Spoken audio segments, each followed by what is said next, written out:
নমস্কার বন্ধুরা, চম্পার ঘরোয়া রেসিপি চ্যানেলে আপনাদের সকলকে স্বাগত।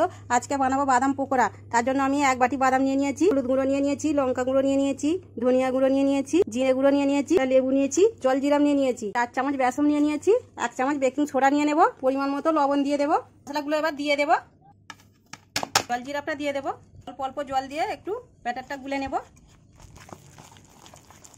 লেবু রসটা দিয়ে দেবো, বাদামগুলো ধুয়ে রেখেছি, বাদামগুলো দিয়ে দেবো।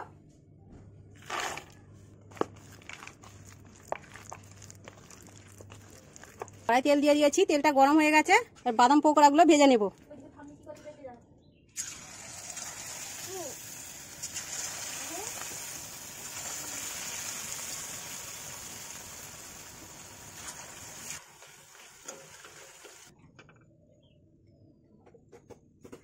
বাদাম পকোড়া ভাজা আমাদের হয়ে গেছে।